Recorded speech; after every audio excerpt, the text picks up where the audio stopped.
Jingle bells, jingle all the way. Oh, what fun! Da da da da da da da da dee dee. That's where the lyrics really get great. Jingle bells, jingle all the way. Oh, jingle bells, jingle bells. Now, I'm not humming that because I don't know the lyrics. It's because radio hasn't grown up yet. You have, of course, but radio hasn't. Jingle bells, jingle all the way. Oh, what fun. Hey, listen, this is the Yuletide and all, yes, right? And people everywhere are reading the stories of Ebenezer Stooge and his little office and all that stuff. And every year I think when I go into various establishments, I can't help but be reminded of some of the checkered moments in my past. Now, I'm not hung on the past any more than anybody else is. You walk around, you got a past. There it is. Can't help it. If you were once a bus driver, every time you get into a bus, you will approach a bus with a different view than a person who has never been a bus driver. Do you agree? Well, do you agree or not? Yeah, I think so. I really do.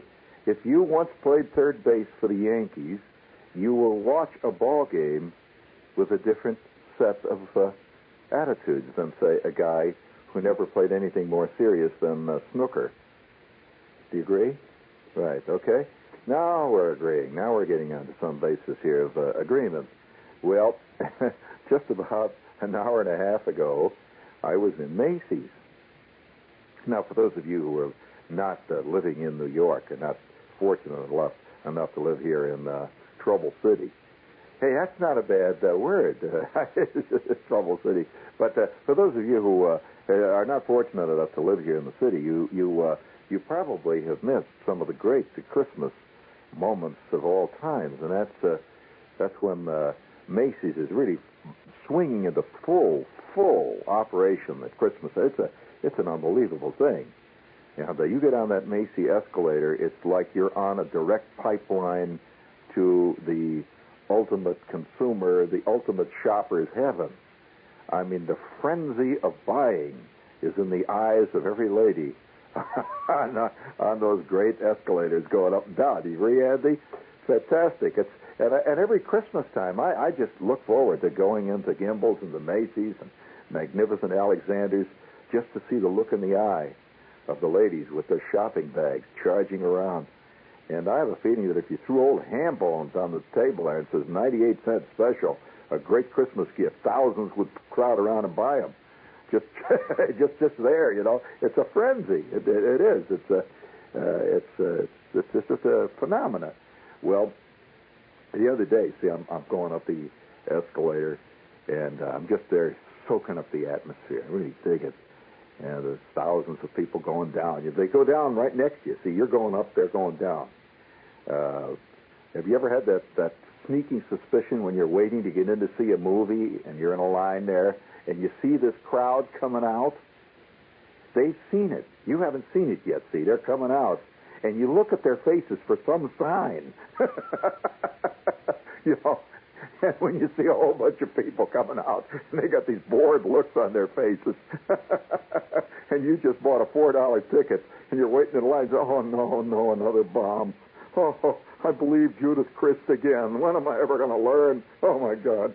Well, anyway, I'm riding on this escalator, see, the other day, and it's going up, and this whole crowd is coming down. When all of a sudden the guy on the escalator going down looks up, he looks over at me. See, I'm going up, he's going down, right? He's leaving, I'm going up. See, I'm taking the escalator that's going from the ground floor up to the second floor, up there where the people are yelling and hollering and buying curtain rings and who knows what. See, so I'm on the escalator, and there's thousands behind me, thousands ahead of me, and I see this great river of people going down on the escalator right through next to me there. And this guy looks over at me, and our eyes met for an instant. And he just looked at me, and I looked at him. See, I was all excited. I'm going up there, see. And, they had a great big sign pointing upstairs, Magic Christmas Wonderland, second floor, and all that jazz. And I look over at him. He looks over at me. And all of a sudden, he says, "Don't go. It's not worth it." I said, "What? Don't tell me I bought another bum ticket." I'm on the way up. He's on the way down. So, sure enough, I get up there, thousands of people, and I'm milling around in the crowd. And I'm moving past the notions counter, and I'm going past the ribbon counter. Everything is selling like crazy. It's Christmas, and anything. The tack counter had thousands of people buying tacks, gift wrap, and so everything. So I'm milling around in the crowd there, and I'm standing next to a counter trying to, because you don't move fast in Macy's in Christmas time, no way. And I look over, and there is a kid who is working behind the counter. And for one brief instant, it all came back. It all came back. Would you please play a little All Came Back entree music for me, please? Yes. That endless treadmill all came back, marching to a heavy beat and a tread, an unbelievable time in my life where it was nothing but a great montage of sweat, work, toil, tears, and unhappiness, and constant yelling. Oh, it all came back. Oh, God, no.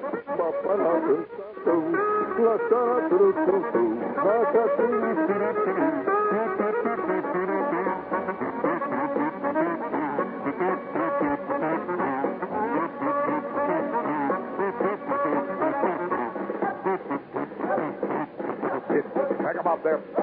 Come on, let's see some flat guts there. Come on. Pick up them knees. That's it.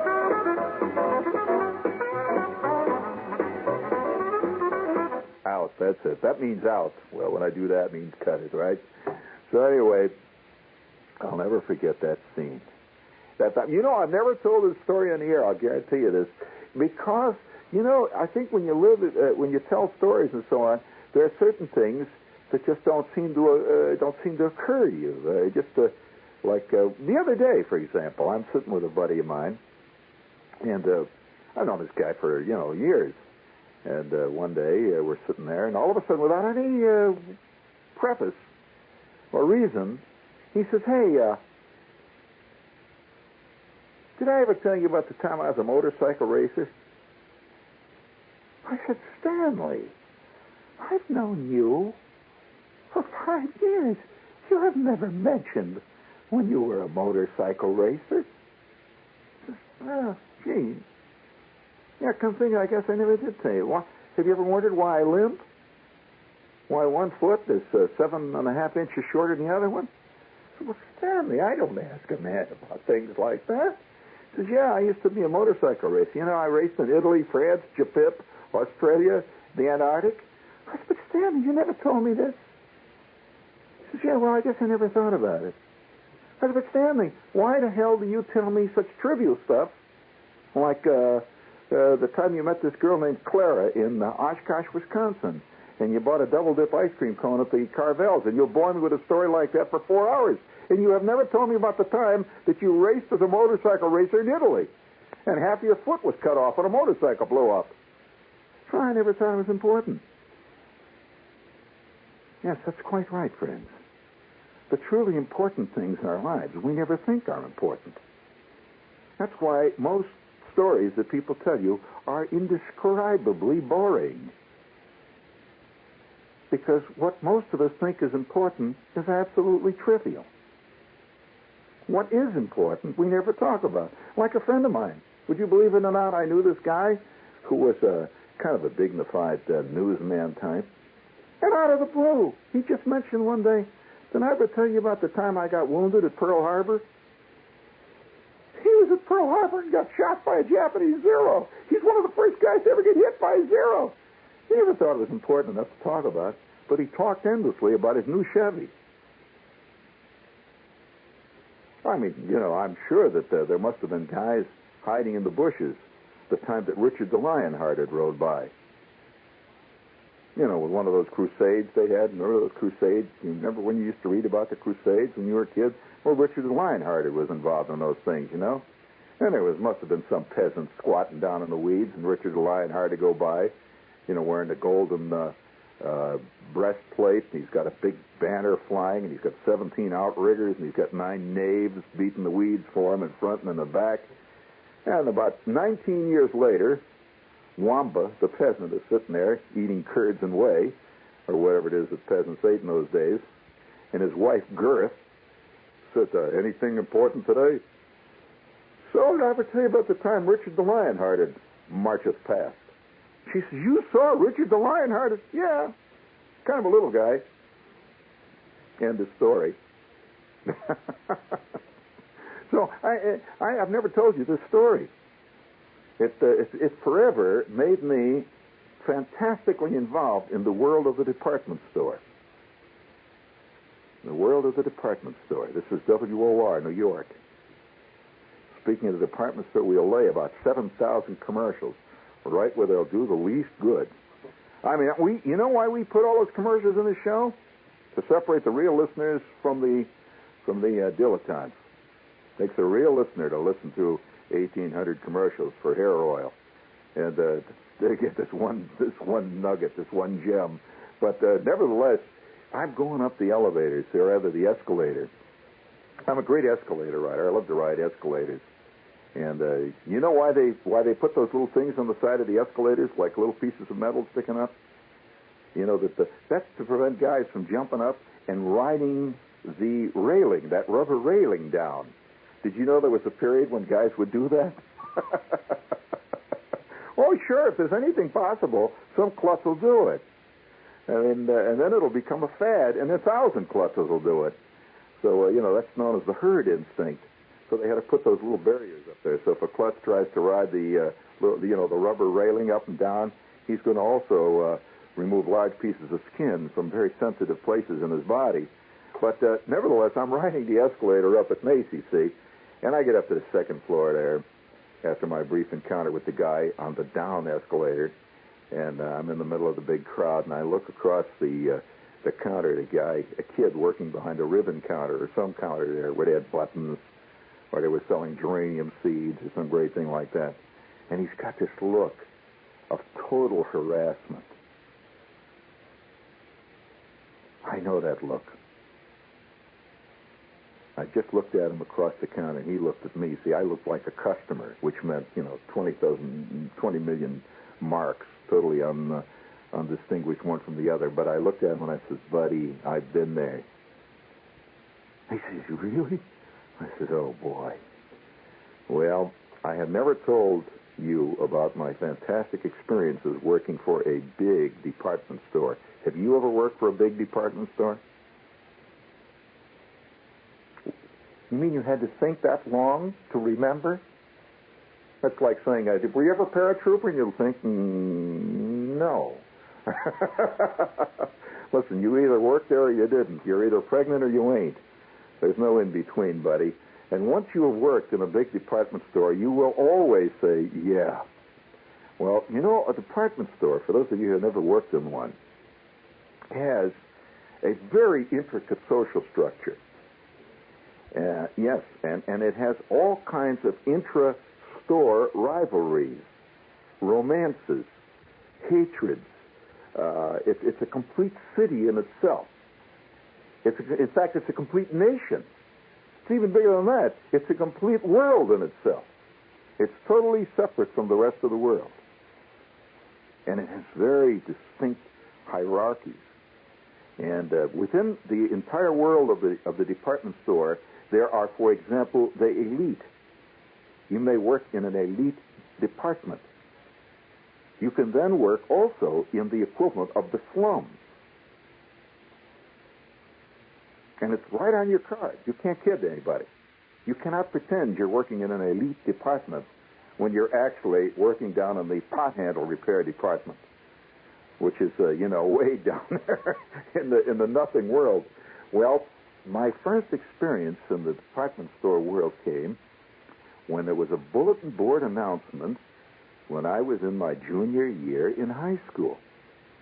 And just before the Christmas vacation, fantastic thing, this Christmas vacation. You're off for 2 weeks, boy, that's really great. I love, the idea of a Christmas vacation is very civilized. And, look forward to this. And there was an announcement on the bulletin board that says anyone who wishes to put their Christmas vacation to good use, see Miss Matson in the office. I don't know what made me do it. But, I just... Have you ever done something that you just did it out of pure impulse? Sometimes it works out great. Other times, well... So I go down to see Miss Matson. I said, Miss Matson, I wish to put my Christmas vacation to good use. She says, fill out this form.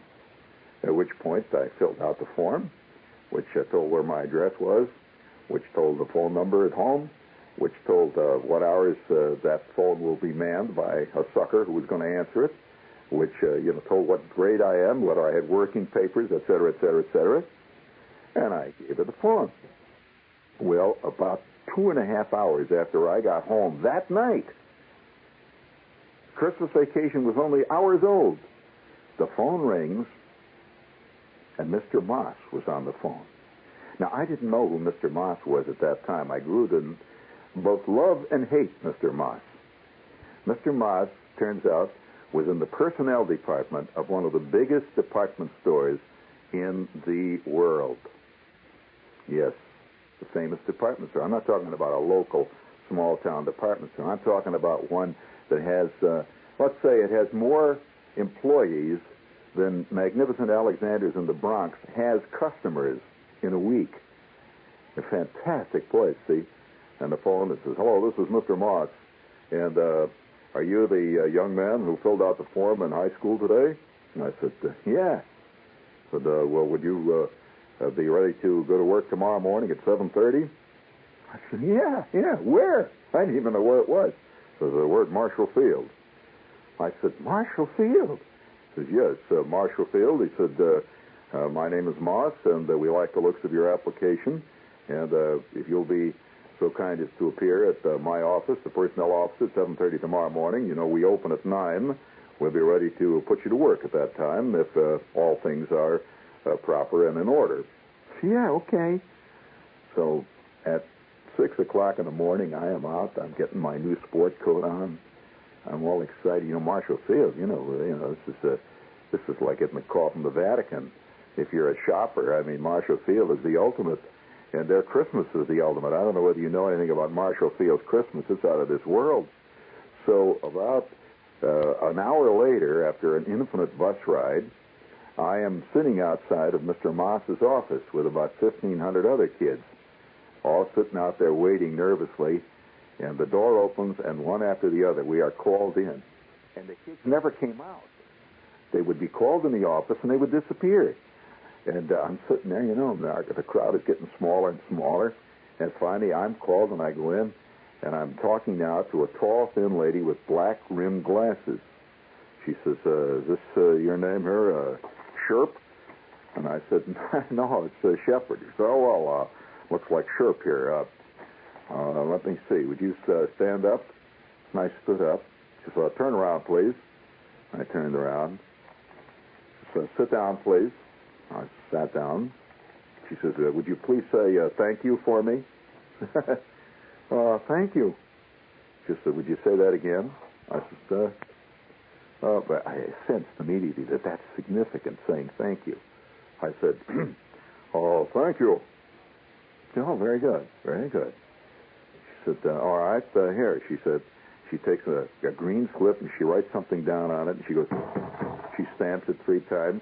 She says, take this up to the 3rd floor to the back to customer service. And she hands me the green thing, and I go out the back. They had a door that went out the back, and it was a service elevator. From that time on, you never walked with the real people. Did you know that there's an entire network of passages that the workers in the department store live in? That's where it says, employees only. You've seen those doors? Well, behind those doors live the gnomes. And... and it's a different world. There's torn pieces of paper on the floor, and there's people sitting in the corner crying and all kinds of things. So in I go. I'm now in that world. See, I'm into this gray place, and I'm in a gray elevator, and there's a guy wearing a gray uniform who looks real mad. He says, what floor are you going to, buddy? I said, I'm 3rd floor. He says, oh, no. Oh, boy, you got it, buddy. And so up I go to the 3rd floor. Well, I get off the elevator, and I asked him, I says, where's customer service? He said, well, go straight back there past the television department. He said, you go on past the appliances. He says, and just past that department down there where they got the curtain rods, you'll see a door marked customer service. Go in there. I said, thank you. He said, don't thank me, buddy. You'll live to regret it. At which point I went back through the crowd, and there's thousands of people there. And I get to the customer service, and there's a nice lady behind a cage there. And there were some people standing around, complaining about something. You know how it is in the customer service. And so finally I get to the front of the line. I give her my green card. She says, oh, stupid. Why didn't you tell me you work here? She said, what are you waiting in line for? Come on back and I'll press the buzzer. She goes, ah. The door opens and I go in. Well, let me tell you what happened then, Fred. You have not heard, you're listening to a guy who within, I would say, 48 hours became so immersed and involved in the life of the department store that I could not imagine myself at that point ever getting out of it. It's a it's like quicksand. And we'll be back, speaking of quicksand, in just a few moments after you have fallen into this deep pit. Okay. I shouldn't tell you this. Jingle bells, jingle all the way. Oh, listen, every year when Christmas time comes, you know what begins to... You know how... have you ever heard the stories about how old fire horses, when the fire bell rang, the fire horses would get all excited, even when they were retired? You know, they even say that about the race horses. Even, a racehorse is out of the racing business for 20 years. And you ring a bell, and he jumps and starts running around the pasture. Well... My feeling is very similar to that. And Christmas time comes, and two things happen to me. Both my thumbs... What's the matter, guys? You're all very concerned in there. Both my thumbs begin to ache. My thumbs. And I feel an occasional twinge in my index finger on my right hand. If you look carefully at my hands, if Sherlock Holmes... the real Holmes were to take a look at my hands, he could instantly tell that I had spent some hellish Christmases working in a major department store. Well, I'll tell you why. I am not in the personnel department 5 minutes, and I'm up there on the third floor, when the lady who came out from behind a blue door marked private, I was waiting for her. She came out, she said... I think you'll do. She said, let me see your hands. And I showed her my hands. She says, all right, go down to the basement and ask for Mrs. Ringel, spelled W-R-I-N-G-E-L. I will always remember Mrs. Ringel. So she says, go down and ask for Mrs. Ringel. And she's all the way in the back. She says, where they have the decorations. You'll see them back there. So I go down to the basement now, and that's when my job began. Mrs. Ringel was in charge of gift wrapping.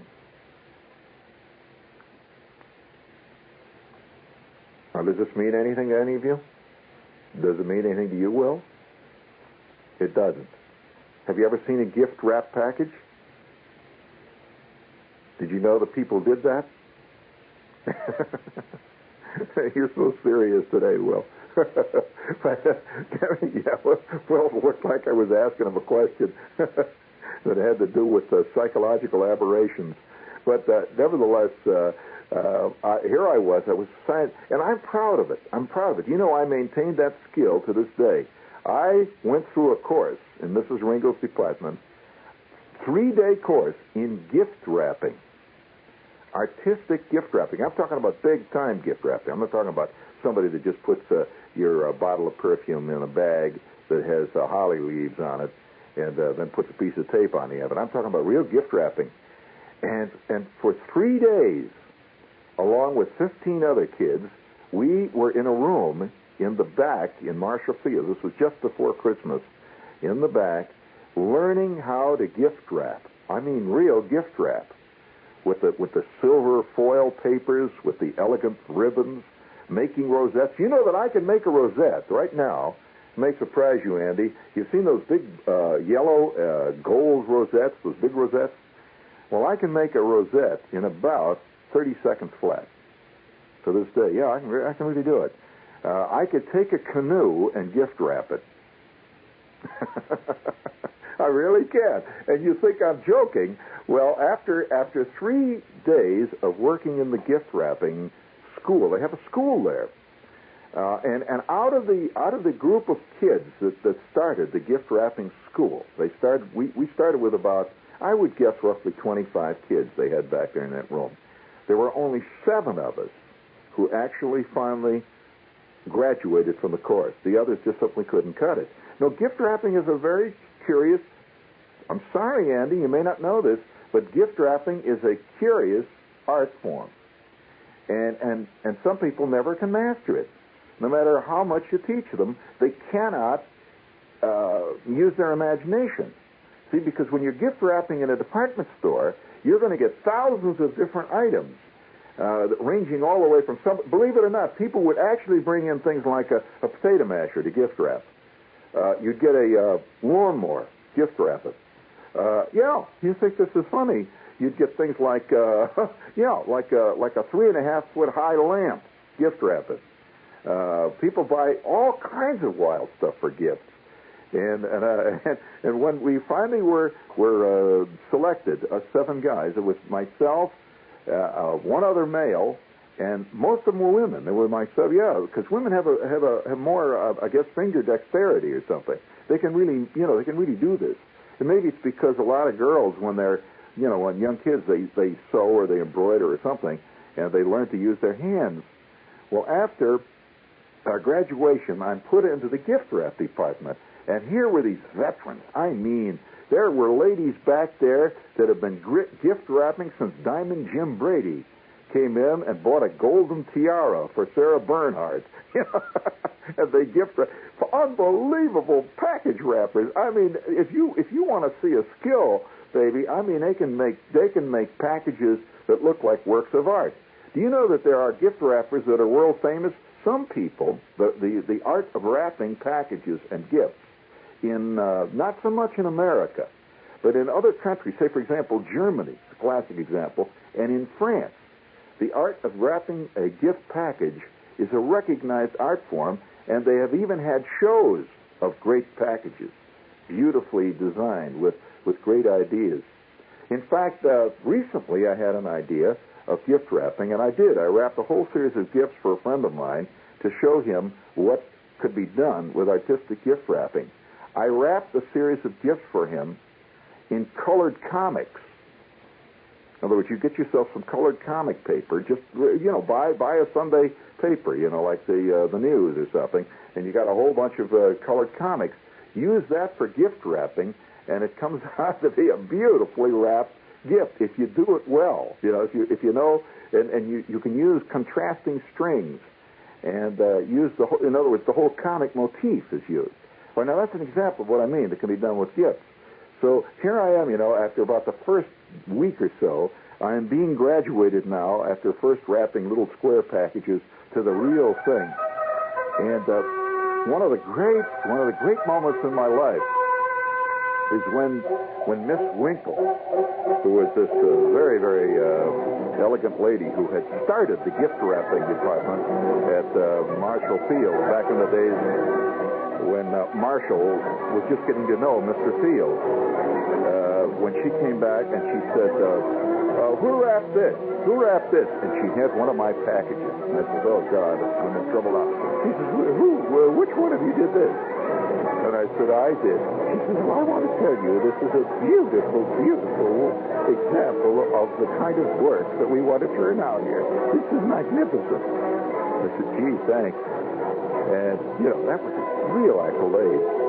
And for 2 weeks, I wrapped thousands of packages every day, deep in the bowels of Marshall Field. And for 3 years after that, every year during Christmas vacation, I spent 2 weeks wrapping gifts. And you know that when you wrap gifts, your thumb gets to be just kind of down around the lower knuckle there. It gets a little sore after a while. And the thousands of pin pricks. Sherlock Holmes could take one look at my 2 index fingers and said, either you're a professional model airplane builder or you wrapped gifts for Marshall Field. Actually, the truth is that I did both.